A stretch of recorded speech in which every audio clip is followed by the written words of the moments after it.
1, 2, 3 diye yazdığımda, hatta biraz daha fazla yazalım. Tıpkı bir önceki sıfıra tamamlama mevzusu gibi bu sefer yıl x ile sonunu tamamlıyor. Ben hücreyi genişletirsem hücre genişliği kadar x'ler artar. Daraltırsam x'ler azalır. Hücre biçimlendirmedeki formülleri örnekler yaptıkça daha net anlaşılacağını umuyorum. Şimdiki örneğimiz yıldız ve et işaretleri. Biraz bunlardan bahsedeceğim. Ama öncesinde şunu söylemek istiyorum. Hatırlarsanız 0 ve diyez karakterleri bizim için sayısal yer tutucusu idi. Tutucusu diye geçiyor. İster 0, ister diyez işareti koyarsam hücreye, bunlar sayısal tutan yerlerdi. Şimdi buradan yola çıkarak ben şöyle bir şey yazarsam, 0 dediğimde ne yapacağım? Sayısal bir ifade gelsin. Sonrasında yıldız işareti koyarsam bu şu demek: vereceğim hücrenin sonuna kadar bundan sonra yazacağım karakteri yazsın istiyorum. Yani burada da x işaretini koyacağım. Şunu demiş oldum: yıldızdan sonra x koyarak sayısal bir ifade yazdığımda hücrenin sonuna kadar x işareti koy demiş oluyorum. Bunu geliyorum buraya, örneğimizi yapalım. Hücre biçimlendir, isteğe uyarlanmış, buraya yapıştırıyorum. 0, yıldız, x dedim. Ben buraya 1, 2, 3 diye yazdığımda, hatta biraz daha fazla yazalım mesela rakam. Tıpkı bir önceki sıfıra tamamlama mevzusu gibi bu sefer yıl x ile sonunu tamamlıyor. Ben hücreyi genişletirsem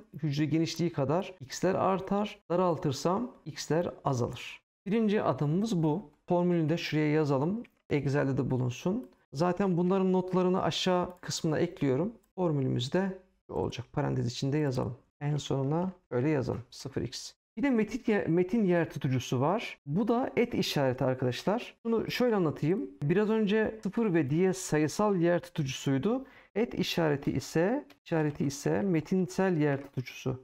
Metin yer tutucusu olarak geçer arkadaşlar. Buradan bir çözüm üretelim. Mesela şöyle yapacağım. Burada örneğimiz de var. Bakın şurada. Mesela sayın dedim. Bunu sabit çakılı bir değer. Et işareti dışarıdan gelecek hücrenin yer tutucusu olacak. Ve şuraya Excel öğrencisi yazdım. Yani şunu demiş oluyorum: Sayın Mustafa Excel öğrencisi, Sayın Ahmet Excel öğrencisi gibi bir değer yazacağım. Ctrl C dedim. Şu tırnaktan sonra boşluğum yapışık olmasın diye buraya yazdım. Ctrl C diyorum. Buna geldim.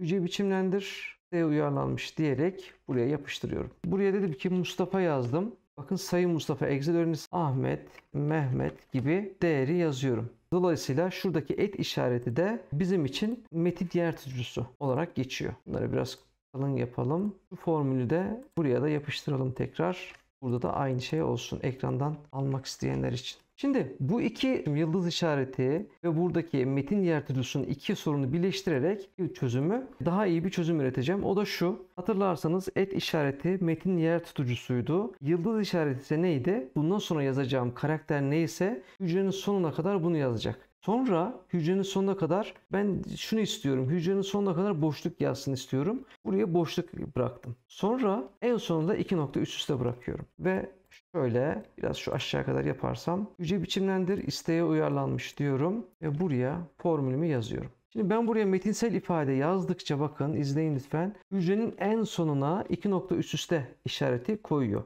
Bunu nasıl sağladık? Tekrar söyleyeyim. Metin yer tutucusu yıldız işaretiyle sonuna kadar şuradaki yıldızdan sonraki boşluk karakterini tamamla. Ama en sonunda da 2 nokta üst üste olarak sabit bir değer ver. Ben hücreyi istediğim kadar genişleteyim. Buradaki 2 nokta üst üste sabit kalacaktır.